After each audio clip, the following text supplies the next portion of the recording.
What's good, people? It's about that time to randomly relate reverse rants, no hate.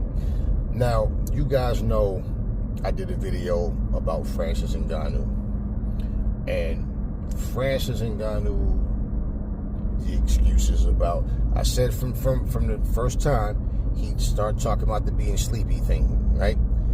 He don't know, he never dealt with that. He just all of a sudden got sleepy. And I told you from right there when I said, man, look, don't start with the excuses, man. Just say the better man won. Now, I made another video the other night because he's, basically, he's been dropped from number 10 to number 24 in the WBC rankings, and his fans are all of a sudden, oh, this isn't fair. I made a video about that sort of nonsense on X about how, it's discrimination, it's racism, and all this stupid nonsense, and why they had to drop him so far. I mean, even if he went from 10 to 12 or just stuff like that, like, okay, whatever. So now, the new excuse is he was drugged. And I kind of shook my head like, wow, Now, you go back, you read these comments, and you read more. And then I said, you know what? And I watched the video again where he's speaking about what happened. And I said, you see, this is exactly what I mean. And when I made the first video, and like I told you, I had some idiot come in my comments talking about, this video was wrong. He never made excuses. The man said the better man won. I'm like, right. It's just like saying, oh, you look nice in that dress, but, okay. The next thing come after that, but, is going to be some half-ass credit. You understand what I'm saying? So I'm listening to him. Now, listen at his words. He don't know. He was drugged. He was, he felt fine, and then he's working up a sweat, but he just wanted to go to sleep. He was just like, he don't know. He never dealt with this before. He was so tired, and he don't know why. And then he says he doesn't remember anything. He remembered the first knockdown, and that was it. So he don't remember the second knockdown. Okay, he don't remember anything else, right? Well, what does that sound like to you? Did he say, Anthony Joshua hit me so damn hard, man, that I couldn't even remember what the hell was? No. You listen to him, he is alluding to, I was drugged. Maybe I was drugged. Something wasn't right. I don't know why I couldn't remember anything. I don't know what was going on. I don't know why I was so sleepy. Okay. Well, you take the urine sample afterwards. Well, was anything found in his urine? No. By now, we would have heard something. See, so same thing when Deontay Wilder said he believed Mark Breland poisoned his water, but yet his urine comes back, nothing in it. So we can debunk all that bullshit right now. So, once again, my whole point, just say the better man won and don't start this excuse shit. You see, I don't care how much you like a person. When a person makes excuses, you can have 50,000 people saying bullshit. But if you got 100,000 people going, oh man, keep your head up, chat, we love you. We know that something wasn't right. We could tell, oh yeah, I believe they did drug you and blah, blah, blah. Yeah, they're going to keep the excuse train going on. You see what I'm saying? Now, he was on a high after the Fury fight because even though he didn't get the decision, well, remember, he even said he can't worry about it because he can't change what the judges see. And so they feel like Fury won, so that's the end of it, right? But then he turns around and says boxing owes him. See, people say a lot of things, and a lot of times you got some people that's clever enough to try to play to the crowd and say all the right things, and then people, oh yeah, he's a real humble, down-to-earth guy, and but then they say things, and you see like, nah, it's just for the cameras. They don't really mean it. It's like somebody you have a disagreement about something, a person tell you that they're sorry, or that they, what, I get it, it's nothing, no hard feelings, and y'all over it, but then they bring it up again. Then they're not really over it. So, I'm listening to and I watched the video again, and I just was watching him, and I listened, and I said, yeah, that's what he's like. He's trying to insinuate something was not right because he was drugged some kind of way. Now, I don't know how many, Inspector Gadget cartoons, Sherlock Holmes. I don't know how many, what type of shows he watched. He says he's a lonely guy, so he spends a lot of time alone. But,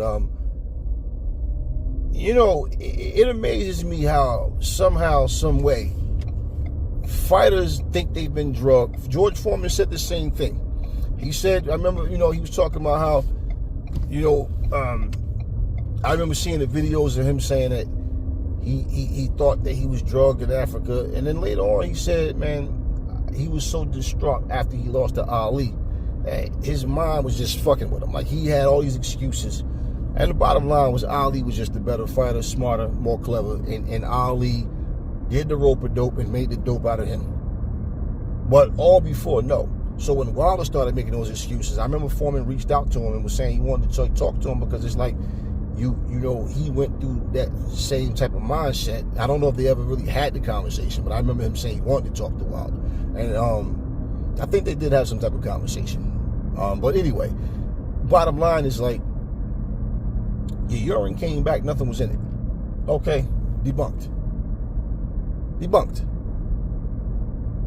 So this is actually, now the first video of Ngannou was when he was recording himself, and the second one with this Helwani guy. I can always forget his name, but the guy, he does MMA and commentating podcast for MMA and boxing. Something Helwani. He even does like WWE stuff at times. But he that video with him and Ngannou. Yeah, but even on Ngannou's video, and I'm listening to him, and it's like, yeah, he's trying to like indirectly say, I don't know what was wrong. I just feel sleepy. I want to sleep, and I don't think a lot of people really caught on to it.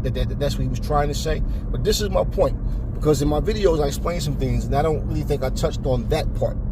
But that's what he was trying to say. When you listen to him, I don't know. I don't know what's happened to me. I never dealt with this before. I just want to stay. I work it up the sweats and everything. I even say to the people in my camp, like, I don't know. I sleepy. I just want to sleep. I want to sleep. And I come an hour early or something, hour and a half early, and I don't know. Yeah. So he's trying to like indirectly say, okay, something was wrong. It was strange to me, and I can't explain why I was so sleepy. Right? So no, I wasn't there. It wasn't me. I just couldn't perform. I don't know what happened. That's what he's trying to say, y'all. And you see, when people learn to be men and women and stop getting their goddamn feelings like a bunch of little damn babies, worrying about, I don't care nothing about you waving your damn country when you get the flag of your country. I don't care nothing about you sitting up here putting these little stupid emojis up, trying to like what you're saying has any validity to it just because you want this guy to win. Listen, man. If I feel, and let me make this crystal clear, if I feel I'm drugged, my food is tampered, like something is not wrong, like one day, for example, a perfect example.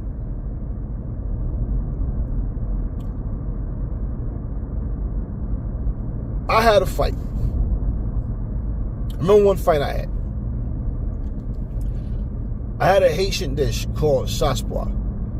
Now, people, make it and put their own different ingredients in it or whatever. What I had, it's like collard greens, or sometimes they use spinach, carrots, some type of like meat, neck bones or whatever. They make it like, people make it different. It's good, very good, but it messes with my stomach anytime I've eaten it. So the very first time I had it, I was 19 years old. I had a fight. Now, what happened was the night before, man, my stomach is just bothering. I'm like, man, what the hell? Like, and I'm like, I'm mad because I'm knowing I got to fight the next day. And and my stomach just kept bothering me. I just kept having to go to the bathroom, and I'm like, man, what is, and it's loose. It's just that, so you like, nah. Let me tell you the biggest thing that was on my mind. I wasn't worried about my opponent. I wasn't worried. I was like, man, I'm not gonna go in this ring and shit on myself. That's exactly what was in my mind, because I'm like, yo, like, damn, what's wrong with my stomach? Okay, so this happens around like a little after 8 at night. So all through the night, man, anytime I woke up, and I'm like, man, this is it was angering me, right? First time that I ever had something like that happen to me. So now what happens is, okay, my stomach is like, I don't have the runs no more. Now we talking about the next day. Here it is about 11 something in the morning. We got to be at Lou Costello's gym in Patterson by noon. No, by 1 o'clock. By 1 o'clock. So we're leaving to go to Patterson, New Jersey. That's where the gym is. So we going over there. And I'm like, man, my coach like, you straight? I'm like, yeah, man. So anyway, I don't eat nothing the whole morning. The only thing I had in the morning, I was scared to put anything in my stomach, because I'm like, I don't know how my stomach's gonna react. Once again, first time that this had ever happened to me. So all I had, I was just drinking water. That was it, just drinking water. So I had some water, and I had a ginger ale, and to settle my stomach. Now, all I'm saying is, when this happens, I'm just all right. So I'm focused on the training, just not just warming up, just I'm hitting the mitts, some shadow boxing, just whatever, and I'm trying to get my mind off it, and I'm hoping that my stomach is okay. So far so good. But now what happens is I get a migraine, because I haven't eaten since last night. It was like 8 something, that goes on and all the way to the next one. And I couldn't sleep the way I wanted to. So I had a rough night. So now, when my fight comes, I got this migraine headache, man. And if you've ever had a migraine, you know that when you look down or just anything, so you wind up squinting your eyes the majority of the time, because you just can't get comfortable. And I had it. It's like it's just pain, like throbbing all up in here. Man, I'm like, damn, it was so annoying. Now I get angry, because I'm like, why is this happening to me today? Why of all days this? So I'm like, all right, I'm focusing on what I got to do. But I'm just feeling like, all right. So my coach goes, you all right, man? I'm like, yeah, man. He's like, you look pissed, like, okay. I said, nah, I'm he's like, okay, but your coach know you, but I'm like, nah, I'm good. We gonna go and handle business. We good. That's all I said to him. And then he's like, all right, but then he goes, hey, listen, Harry, look at me, baby. Are you good? I said, hey, coach, look, his name is Jamal. I said, Jamal, I got a headache, got a real bad migraine. I said, but I'm going in there, and I'm gonna fuck this dude up. Simple. He's like, you sure? I said, yeah, I'm sure. He said, then let's go, because I believe in you. He lands, we come out, and bottom line is, when we come out, he's like, my opponent was one of those guys, he liked to throw a lot of like just pump faking jabs and like real fast moving, and I'm just in front of him, stalking him, and my head is not on the center line.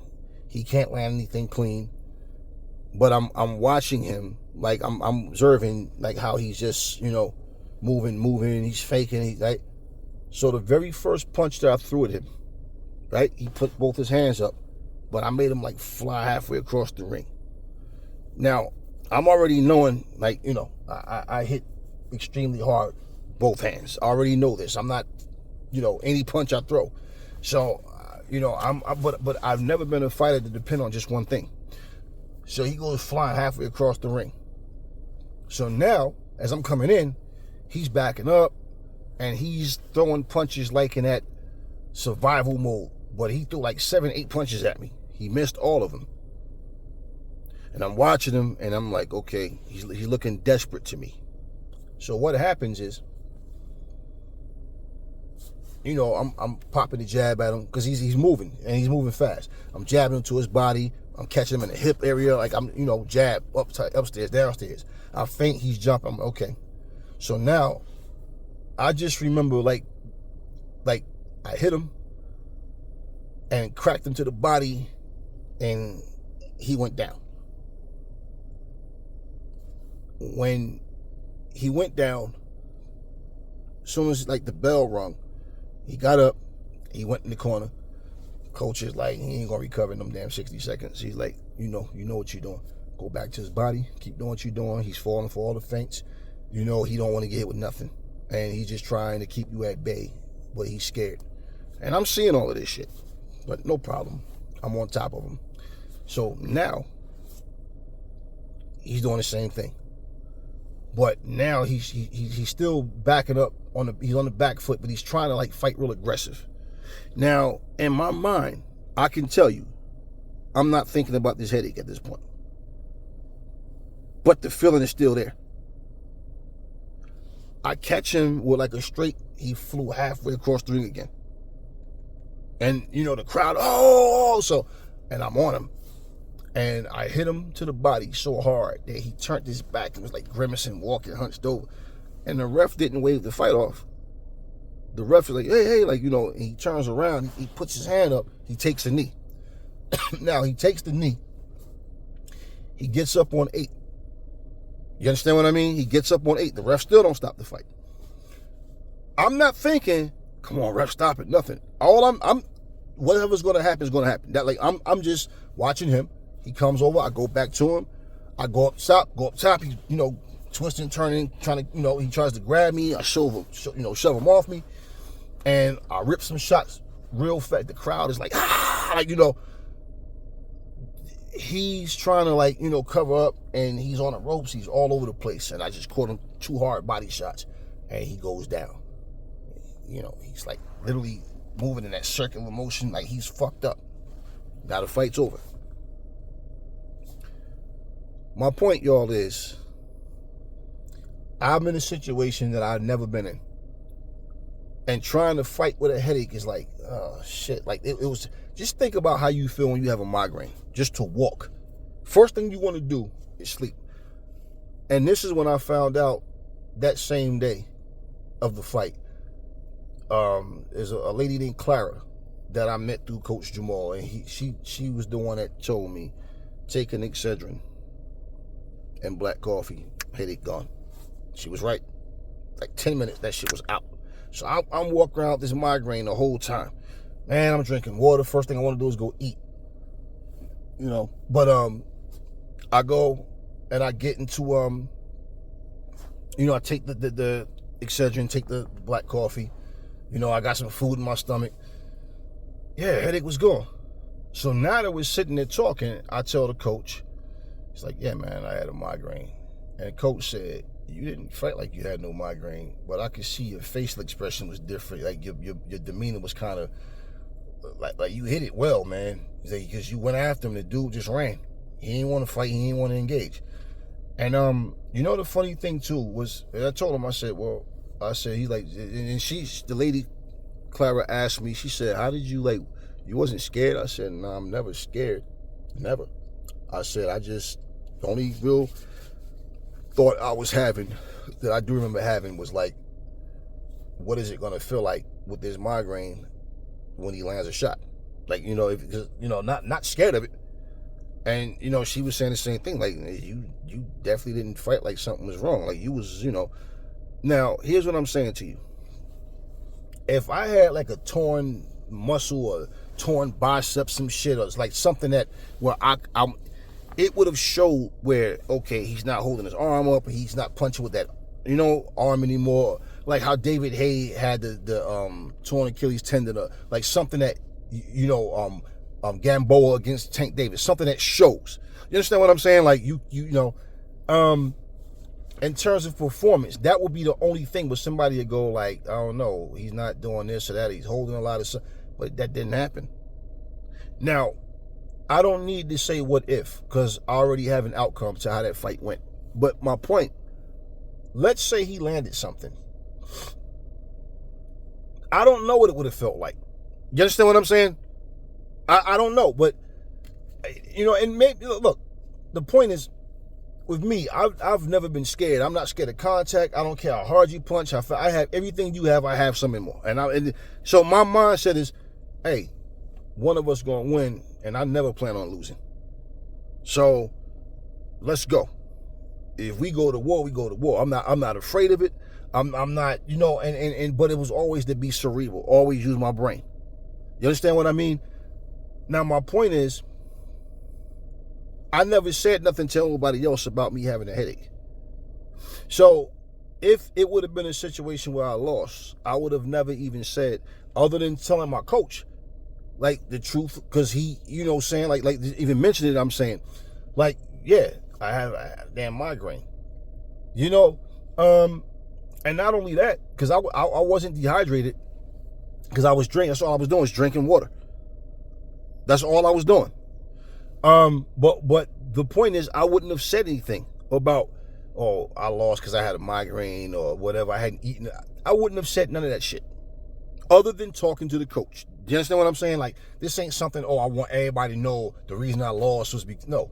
So when you turn around and all of a sudden now you talking about how you just felt sleepy, you don't know what happened to you, and like, when it just wasn't you, you knew it wasn't your day and all this shit. People, listen. As I said before, when you win, nobody knows about what's ailing you. But when you lose, it was because of this and because of that. The guy got his ass whooped. There's nothing in his urine sample that, we found something, because they definitely would find it. And then two, when you start making excuses, like I said, every video you make, somebody else is going to want an interview. Somebody else. And then now you're going to have all these different videos of you making excuses as to why you lost this fight to Anthony Joshua. And my dad taught me that about not making excuses. You take the consequences, whatever they are. You just deal with them as a man. But don't. And I was a kid when he told me that. Don't fall behind excuses, because one of the things about excuses, you'll never correct and get better at whatever you're doing, because you'll never be able to look at yourself and tell yourself you need to do certain things different. Just like, you remember what Teofimo Lopez Sr. said. He said the only way anybody beat my son is if they rob him. None of these fighters, nobody can beat my son, right? Or unless he's injured, like something has to happen, skill for skill, nobody can match my son, right? So that's the excuse already in the making. I told you if he loses because of some type of shenanigans, right? Well, here's the deal, y'all. When you make those kind of accusations, you got to always understand something. You're not going to always be in your prime. You're not going to always be young. You're not going to always have the same skill level. The longer you stay around, the wear and tear is going to kick in at some point. That's why even like when people say Sean Porter retired too early, who the fuck is anybody to say when somebody should have retired? You're trying to finish that person's story for them in your own head. Their desires and needs and wants have nothing to do with you. You're just giving your opinion because you wanted to see either them lose or certain fights you just wanted to see them have. But who has the right to tell you when you should have retired? People, Floyd left too soon. Floyd was 38 years old when he retired. Yeah, but he still has something left. Okay, so what is your point? You wanted to see him lose, so he should have kept fighting until somebody beat him? Like, what kind of stupid shit is that? Nobody said Rocky Marciano left too soon. He retired at 32 years old. So, I'm not saying that somebody in the world didn't say, he's only 32. Who knows? But I mean, overall, no. You don't hear when people tell his story. You don't hear people talking about, he left too soon. No.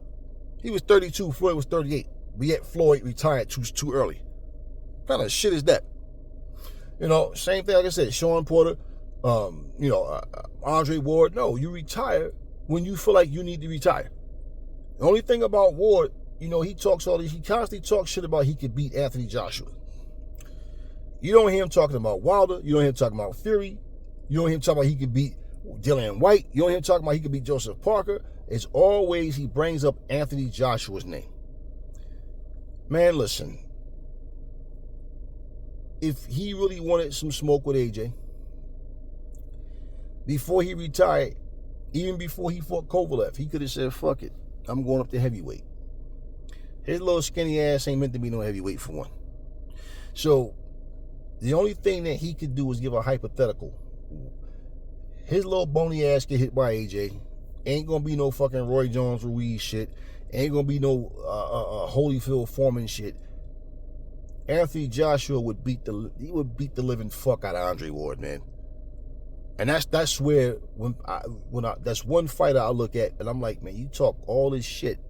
You always, for whatever reason, saying you could beat AJ. You know, all this styles make fights, man. There's nothing this little weak motherfucker can do that AJ wouldn't be able to handle. AJ would beat the fuck out of Andre Ward. He would beat the shit out of him, man. And he always talks about fighting AJ. I'm like, listen, don't get me wrong. Hey, you think you can beat him? Cool. But what I'm saying is, man, you're not stronger than Kovalev. You beat Kovalev. You broke him down in the rematch, and you won. Yes, you did. But you understand what I'm saying? You did it in a cerebral and smart way. What you think you going to go up 200 pounds and all of a sudden you going to be ready to beat the AJ? Usyk would fuck you up. Fury would fuck you up. Shit, Ngannou would fuck you up. You're too damn small. You putting on weight and trying to fight at 200 pounds with your style, and let's not forget, you became more of a flat-footed guy the older you got. You gonna stand in front of AJ? Night, bro. Andy Ruiz would fuck you up. You know damn well. This is my thing about when people, talk shit, and then you look at them and it's like, you so confident that you can beat Anthony Joshua, yet you've been retired all this time. You see the type of money that the Saudis is giving out? If you felt like you could beat Anthony Joshua, you really believe that shit, you come back as a heavyweight, right? You say, hey, look, Francis Ngannou never boxed, right? He never fought on this level, and y'all gave him a shot. I'm accomplished. I want AJ. You wouldn't want to come back and get that money? I mean, let's be real. Who the fuck wouldn't want 50 million, 20 million, 30, or whatever they would be willing to pay? Who wouldn't want that? So this is why when I hear people talk all this shit about what they would do, but yet they make no effort to do anything. You're not coming back to boxing after all these years. You didn't want to fight Anthony Joshua when you was boxing. You don't want it now. It's a stupid, suicidal fight. AJ would have nothing but, it would be the easiest check, one of the easiest checks of his life. And bottom line is, AJ has nothing to gain other than just another paycheck by knocking out Andre Ward. But he's always talking that shit. So the excuses, if somebody said, well, why don't you fight him? Well, I'm retired. Well, shut the fuck up then. Because that's all you're doing is running your mouth. My point, case in point, excuses as to why you don't fight somebody, excuses as to why you lost to somebody, all this shit. And I've never had that. Who did Larry Holmes fight? I don't remember who it was. It might have been after the Ray Mercer fight. But remember Larry Holmes had that fight, and at the end he threw up at the end? And I remember thinking, like, damn, what if Larry Holmes would have threw up, like, during the fight? Like, what if he got hit in the stomach or some shit? And, like, just imagine, threw right up on his opponent or some shit. And I'm like, damn, that's some nasty shit, Larry. But one of the first things I thought about when I think about it is, like, my situation. Like, damn, what if I had shit on myself in that ring? And honestly, that was my biggest worry. That was the only worry I had was, man, not even whether it was from a punch or not. It was just, how when you got the runs, man, and you go, and then as soon as you stand up, your stomach just, you like, damn, I didn't even eat that much. Like, what the fuck? Like, it was one of those moments. And the fact I got to fight the next day, I'm like, man, what the fuck? Like, that's where I was. So, yeah, I didn't want to let nothing distract me, bro. I'm just like, damn, man. I'm like, every time I kept taking showers, I kept just like, I'm trying, like, I don't know. It was just like, man, like I'm focusing on what I got to do. But I'm like, man, I'm all right. But yeah, so yeah, man, what, like, just the thought of what could have happened, but it didn't happen. But I'm sitting there like, okay, you know what? No problem. No problem. I'm like, what I'm gonna do, I'm gonna go in there and I'm gonna knock this motherfucker out. And I went in and I did what I had to do. And like I said, I never mentioned that shit to nobody other than my coach and a lady named Clara that was in the room with us. You know, the people in my corner. Aside from them, I ain't say nothing to like, you know, I wasn't making this shit known. It was no big deal. And like I said, coach said, man, I could see it in your face, man. You look like pissed, because you know I was probably looking like, you know, because it's like I'm squinting and shit because this shit hurts. So yeah, I guess it looked like I'm angry, but this is probably what I was doing. It's like, no, that shit was just throbbing all up in here, man. And I'm just like, all right, see what this shit gonna feel like if I get hit. It's not like I'm like, all right, let him hit me to see what, no, but it's just like, all right, whatever, let's go. And I'm not focused on anything other than taking this dude out.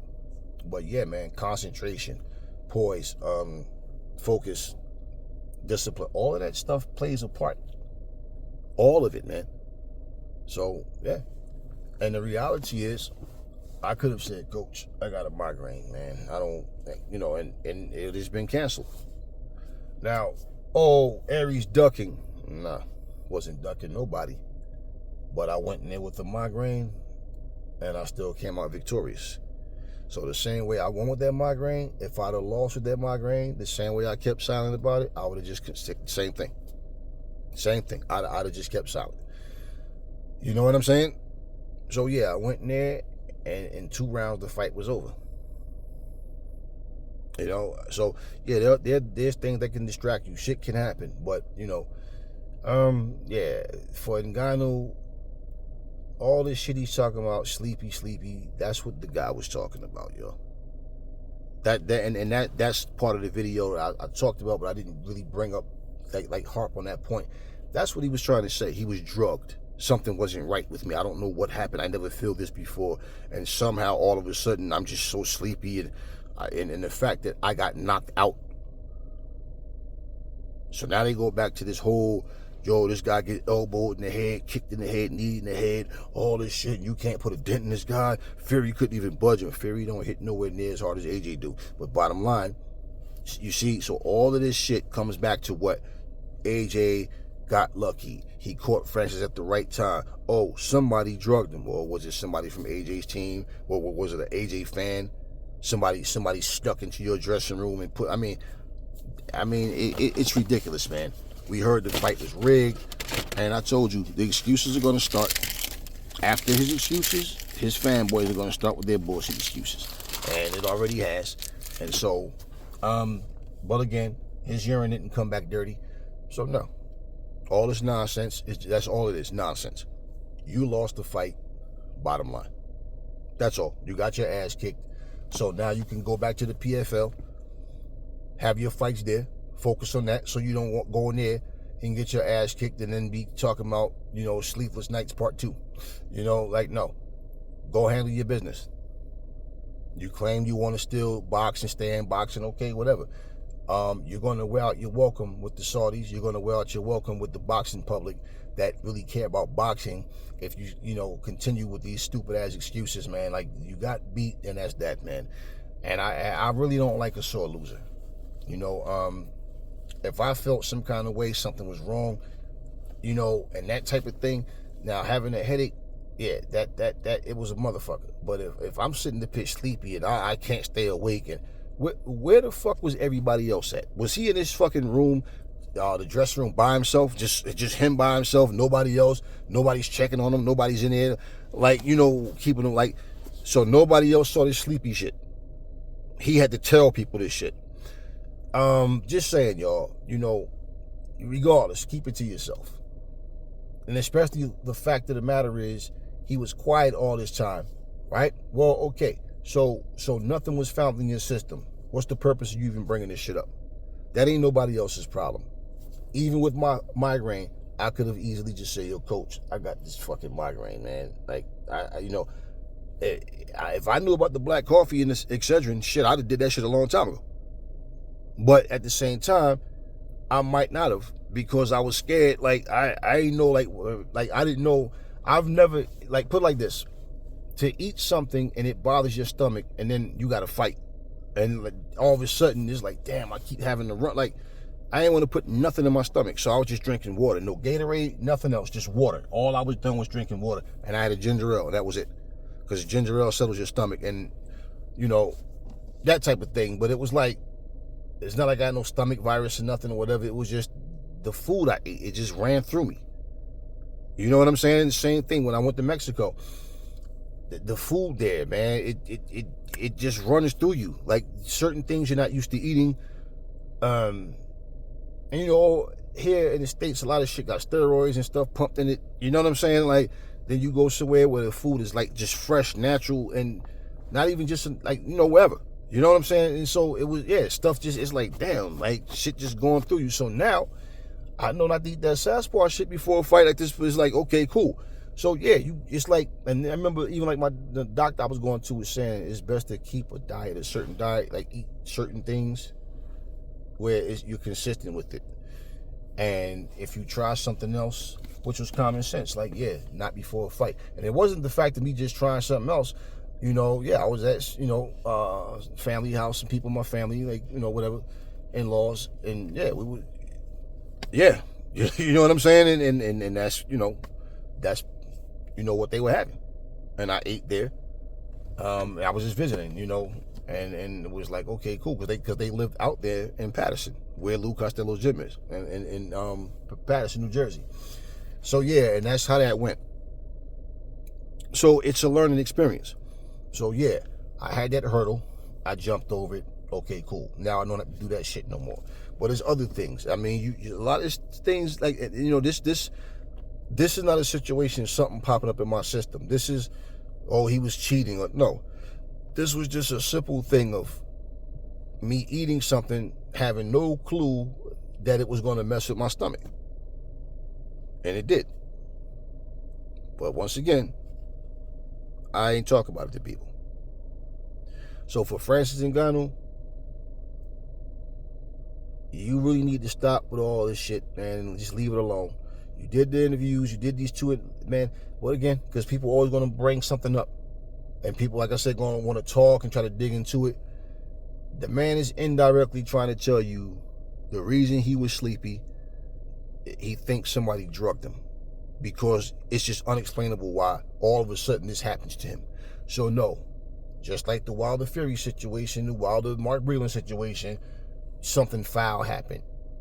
I was drugged. It had to be that. Explain why I was so sleepy. And that's what his fans, boys, are saying. And once again, they over there trying to make excuses for this guy and all this shit. And it's like, here we go. So then I thought, like, you know, yeah. Monkey see, monkey do type world we live in. One person do it and everybody else, yeah, I didn't lose because AJ was better than me. I was drugged up. That's what he's trying to say. Anyway, talk to me in the comment section, y'all. Never fall in love with lies. Remember, the truth brings hate out of people, and I will catch y'all on the next video.